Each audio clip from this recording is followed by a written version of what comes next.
-20 seconds. PSM ignition आरंभ -15 seconds. 10, 9, 8, 7, 6, 5, 4, 3, 2, 1, 0. +5 seconds. Lift off normal. P1 tracking. PC tracking. Magnificent lift off of PSLV C57 with Aditya L1 on board. +15 seconds. PSLV C57 का सफल उत्थापन और इसके साथ प्रथम भारतीय सौर अंतरिक्ष यान निकल चुका है सूर्य के तेज से विज्ञान को प्रकाश करने। इसके साथ ही एक और कदम है अंतर्ग्रहीय सफर में भारत की उपस्थिति सिद्ध करने का। आप देख रहे हैं PSLV C57 प्रथम चरण पूरी तरह सामान्य। The rocket flying forth, following nominal trajectory and developing nominal thrust. The bright fumes against a clear midday sky. Rocket launch is more than just a sight to behold. The roaring sound and the vibrations that we can feel here. Adding to this, the thrill are just amazing. Ground-lit and air-lit strap-ons operating together with the first stage S139. Ground-lit strap-on separated. जैसा कि निर्धारित है ground lead strap on को separate कर दिया गया है और प्रथम चरण का निष्पादन सामान्य है। इस घटनाक्रम में अगला एयर लेड स्ट्रैप ऑन को यान से पृथक कर दिया जाएगा। एयर लेड स्ट्रैप ऑन सेपरेटेड। जी हाँ, इसकी भी पुष्टि हो गई है। स्ट्रैप ऑन को सफलतापूर्वक पृथक कर दिया गया है। We are 100 seconds past the launch time. The ground-lit and air-lit strap-ons have been separated. S139 motor still thrusting. S139 110 second के प्रज्वलन काल के पश्चात उसे भी पृथक कर दिया गया है। +2 minutes. द्वितीय चरण जो कि तरल नोदक पर आधारित चरण है, इसका प्रज्वलन शुरू हो चुका है और वर्तमान में प्रणोद उत्पन्न कर रहा है। The launch vehicle is at an altitude of 73 kilometers. First stage has been separated, second stage has begun its operation, and the closed loop guidance has been initiated.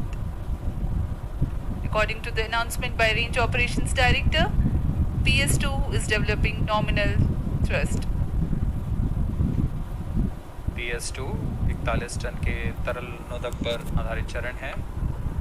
इसमें विकास इंजन द्वारा 800 किलो न्यूटन का प्रणोद उत्पन्न होता है और इसका प्रज्वलन काल लगभग 150 सेकंड का होगा। Shar and Port Blair tracking stations presently acquiring signals. Flight path closely matching the prediction. +3 minutes. वर्तमान में यान क्लोज लूप गाइडेंस के अंतर्गत है।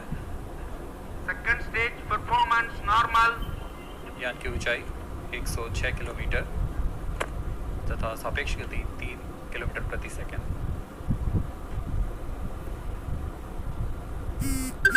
Velocity addition in PS2 regime is going to be from 2 kilometers per second to 4.9 kilometers per Payload second. fairing separated.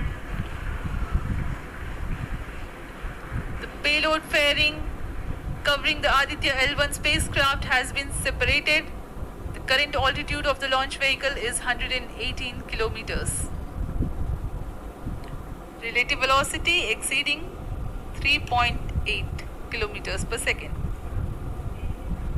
जी हाँ, यान अब घने वातावरण से बाहर जा चुका है, इसलिए ऊष्मा कवच की जरूरत नहीं रह जाती है और इस कारण इसे यान से पृथक कर दिया जाता है। Second stage performance normal.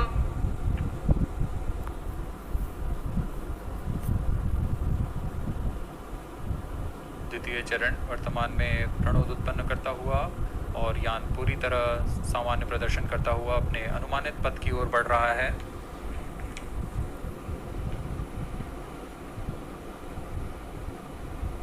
Second stage separated, third stage ignited. द्वितीय चरण को भी सफलतापूर्वक यान से पृथक कर दिया गया है उसके प्रज्वलन काल समाप्त होने पर। और तृतीय चरण जो कि ठोस नोदक पर आधारित चरण है, इसका प्रज्वलन शुरू हो चुका है।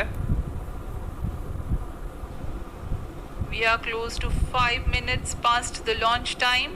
Presently, the third stage of PSLV is operational, developing nominal thrust. Plus 5 minutes.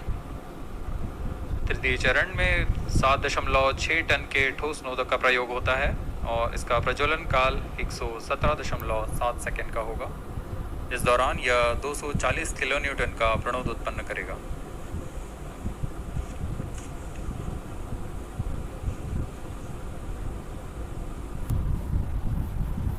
वर्तमान में यान की ऊंचाई 134 किलोमीटर तथा सापेक्ष गति 5.96 किलोमीटर प्रति सेकंड।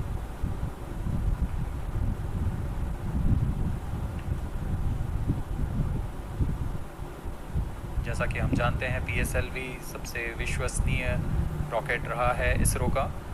वैसा ही प्रदर्शन करता हुआ एक और मिशन PSLV C-57 का।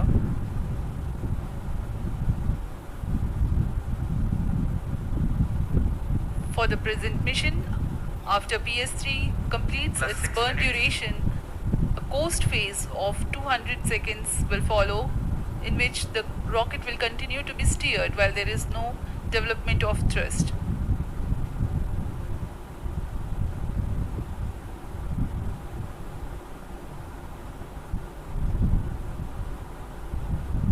जी हाँ, अभी कुछ ही क्षणों में PS3 का प्रज्वलन काल समाप्त हो चुका है और होस्टिंग फेज इसके बाद जारी रहेगा।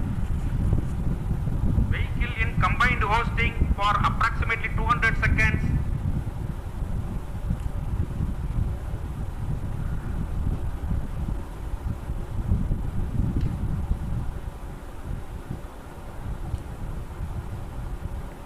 Unique to this mission, the Vehicle PS4 performance normal. will start twice at pre-designated times Plus and 7 duration. minutes. The multiple start capability of PS4 will be utilized very aptly to achieve the argument of perigee of 346.6 degrees, which is very crucial for this mission. The commencement and duration of PS4 burns enable achieving this orbital parameter. Argument of perigee is the angle that is made by the perigee point from the ascending node at equatorial plane. AOP exceeding 300 degrees is helpful in mission planning to achieve halo orbit around L1 with minimal propellant expenditure.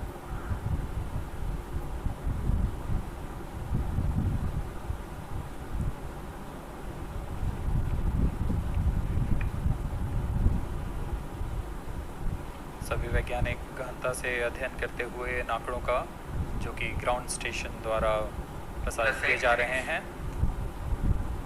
वर्तमान में PS3 PS4 combined costing phase जारी है। यान की ऊंचाई 170 kilometre तथा सापेक्ष गति 7.32 किलोमीटर प्रति सेकंड है।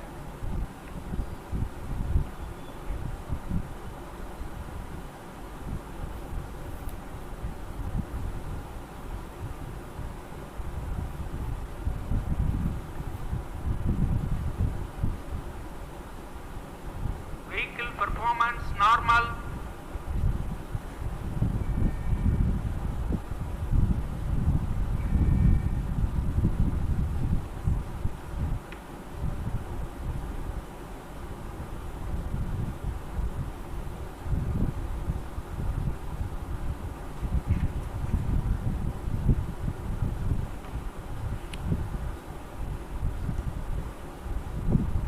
Plus 9 minutes.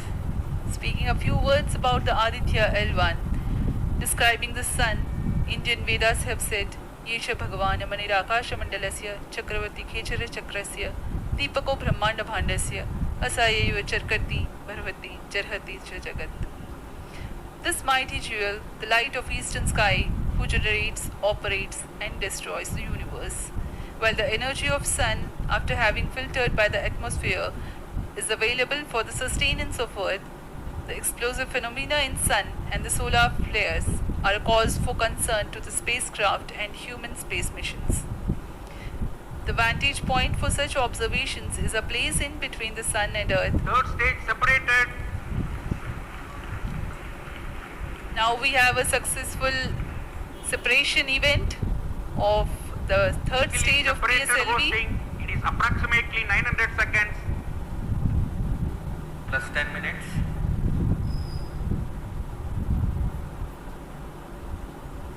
जी हाँ, तृतीय चरण को सफलतापूर्वक Still पृथक कर दिया performance गया है normal.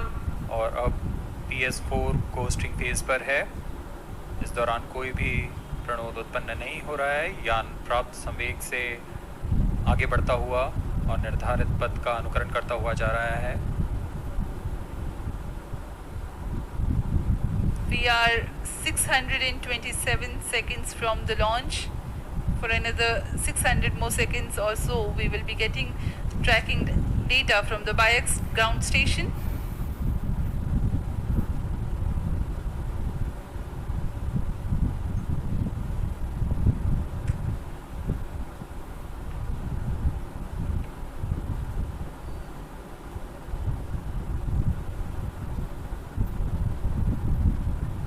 यह कोस्टिंग फेज लगभग 900 सेकंड का होगा। इस दौरान हम आपको कुछ जानकारी देते हैं।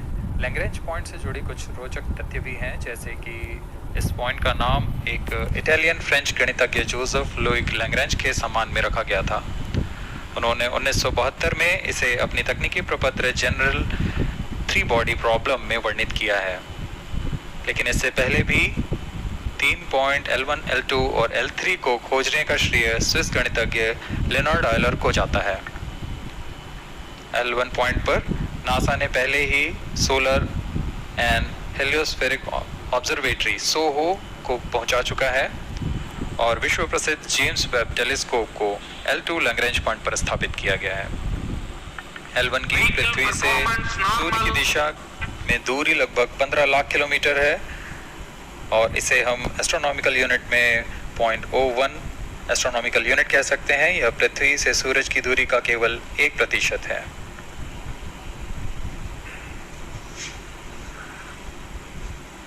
Vantage point for observing sun is a place in between the sun and earth where direct visibility exists to the sun while continuous communication link exists with the earth. These observations will generate a forewarning about disturbances in near earth space environment which could pose danger to the communication systems and spacecrafts. Various thermal and magnetic phenomena on the sun are of extreme nature, which cannot be replicated in labs. The best way is to observe the sun up close.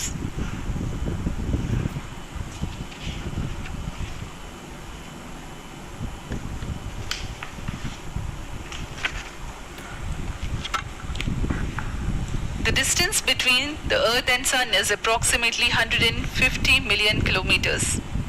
At the central region of the Sun, known as core, the temperature can reach as high as 15 million degrees Celsius. Power source for the Sun is nuclear fusion of hydrogen atoms that takes place in the core. The visible surface of Sun is relatively cool and has a temperature of about 5,500 degrees Celsius. The Aditya L1 spacecraft is planned to be placed in a halo orbit around the Lagrangian point Vehicle performance 1 or normal. L1 of the Sun-Earth system, which is about 1.5 million kilometers from Earth, roughly 1% of the distance to Sun. A halo orbit is a periodic three-dimensional orbit near the Lagrange point in the three-body problem of orbital mechanism. The object in this orbit stays in place by the gravity of Earth and Sun. It requires little energy for station keeping. Several probes have been placed in space to observe the Sun by various space agencies. Lagrange's point L1 is a great location for solar explorers such as Aditya L1, as it allows for an unobstructed view of the Sun that is never eclipsed by Earth. At L1, Aditya L1 will join spacecraft such as ESA-NASA's Solar Heliospheric Observatory or SOHO, which has been at L1 since 1996. Lagrange point एक ऐसी जगह है अंतरिक्ष में जहां अगर कोई चीज़ पहुंचती है तो वह वहीं बनी रहती है, क्योंकि लैग्रांज पॉइंट पर दो बड़े द्रव्यमानों का गुरुत्वाकर्षण खिंचाव बराबर हो जाता है और इसमें एक अभिकेंद्रीय बल है कि जो कि पिंड को दोनों द्रव्यमान के साथ बनाए रखता है। ऐसे 5 लैग्रांजियन पॉइंट्स होते हैं पृथ्वी और सूर्य के बीच। इन पॉइंट्स में अंतरिक्ष यान को भेजकर कम से कम ईंधन की खपत पर या उस स्थान पर अंतरिक्ष प्रयोगों को अध्ययन के लिए बनाए रखा जा सकता है। आदित्य L1 उपग्रह को भी ऐसे ही लैग्रांज पॉइंट 1 पर स्थापित किया जा रहा है। अंतरिक्ष यान को यहां तक पहुंचने में 125 दिन का समय लगेगा।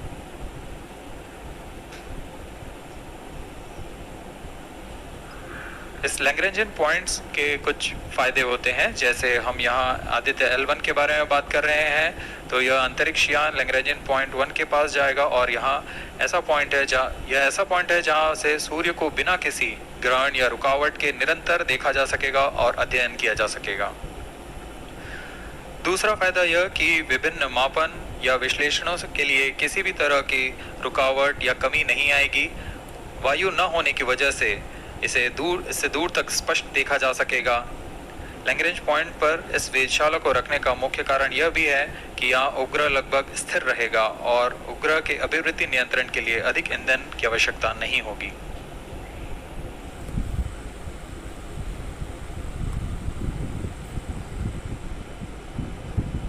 वर्तमान में PS4 चरण का कोस्टिंग फेज जारी है। अब यान की ऊंचाई 280 किलोमीटर तथा सापेक्ष गति 7.18 किलोमीटर प्रति सेकंड है। अब यह उचित अभिवृद्धि प्राप्त कर पुनः प्रज्वलित किया जाएगा।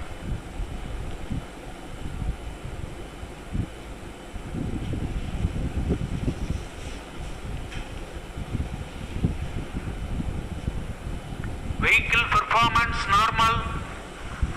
The Aditya L1 spacecraft carries 7 payloads to observe the protosphere, chromosphere and corona, which is the outermost layer of the sun. These payloads use electromagnetic, particle and magnetic field detectors. First among the 4 remote sensing payloads is Visible Emission Line Chronograph, VELC, which is a prime payload designed as a reflective coronagraph with a multi-slit spectrograph. This payload is developed jointly by Indian Institute of Astrophysics, Laboratory of Electro-Optical Systems, UR Rao Satellite Center, ISRO Inertial Systems Unit and Space Applications Center. The second payload is Solar Low Energy X-ray Spectrometer or SOLEX, designed to measure the solar soft X-ray flux to study solar flares. This payload is developed by UR Rao Satellite Center. Third payload is the Solar Earth Ultraviolet Imaging Telescope SUIT, which is a UV telescope to image the solar disk in the near ultraviolet wavelength range. The payload is developed by Inter-University Center for Astronomy and Astrophysics, Pune, LEOS, URSE and IISU. The fourth payload is High Energy L1 Orbiting X-ray Spectrometer or HELIOS, developed by URSE. Is a hard X-ray spectrometer designed to study solar flares in high energy X-rays. The fifth payload is the one which is meant for in situ observations. This is Aditya Solar Wind Particle Experiment, or otherwise called as ASPEX, which comprises of spectrometers to measure low energy particles and high energy ions. This payload is developed by Physical Research Laboratory.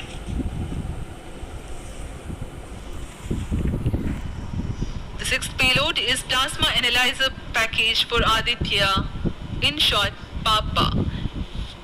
It is designed to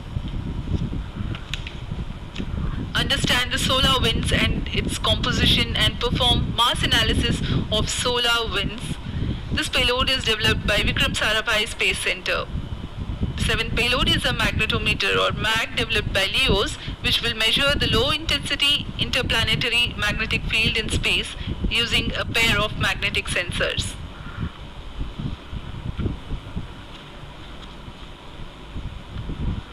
जी हाँ, Aditya L1 उपग्रह में नित भार के बारे में जानते हुए इसमें सुदूर संवेदन नित भार हैं और यथास्थिति प्रेक्षण नित भार लगे हुए हैं। सुदूर संवेदन नित भार में सूर्य का प्रेक्षण करने के लिए PELC 20 minutes. कोरोना प्रतिबिंबन और वर्णक्रम मापन के लिए है। सोलर अल्ट्रावायलेट इमेजिंग टेलीस्कोप जो कि संकीर्ण और ब्रॉडबैंड फ्रीक्वेंसी में फोटोस्फीयर और क्रोमोस्फीयर प्रतिबिंबन यह पैराबैंगनी प्रतिबिंबन टेलीस्कोप है।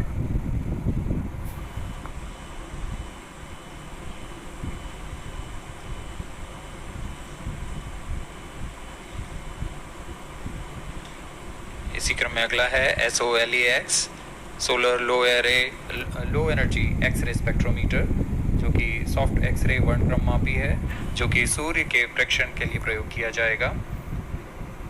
इसमें HEL1OX high energy L1 orbiting x-ray spectrometer है जो कि हार्ड एक्सरे वर्णक्रम मापी है।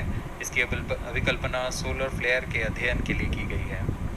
यथास्थिति नितभार में Aditya solar wind particle experiment, इसका उद्देश्य है सौर पवन में भारी आयंस, प्रोटॉन्स और अल्फा पार्टिकल का विश्लेषण करना। अगला है plasma analyser package for Aditya. यह भी सौर पवन में उपस्थित कणों में इलेक्ट्रॉन और भारी आयंस की दिशा के साथ विश्लेषण करने के लिए इसे बनाया गया है। Advance triaxial high resolution digital magnetometer, इसे त्रिअक्षीय चुंबकीय क्षेत्र के यथास्थिति मापन करने के लिए बनाया गया है और ऐसे 2 समुच्चय लगे हुए हैं इस उपग्रह में।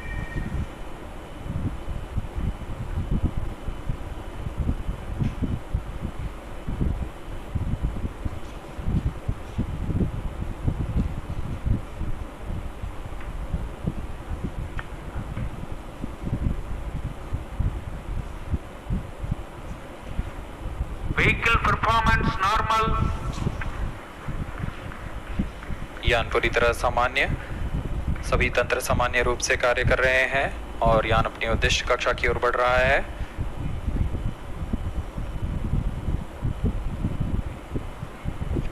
आदित्य L1 के नितभार इसरो व अन्य वैज्ञानिक संस्थानों के साथ मिलकर तैयार किए गए हैं। Visual emission line chronograph PELC Indian institute of astrophysics Bengaluru द्वारा तैयार किया गया है। Solar ultraviolet imaging telescope suit inter university centre for astronomy and astrophysics Pune द्वारा निर्मित है। सोलेक्स और हेलियोस दोनों ही UR सैटेलाइट सेंटर बेंगलुरु द्वारा निर्मित किए गए हैं। ASPX और PAPA space physics laboratory VSSC Thiruvananthapuram द्वारा निर्मित किए गए हैं। और अंत में magnetometer laboratory for electro optic systems Bengaluru द्वारा निर्मित किया गया है।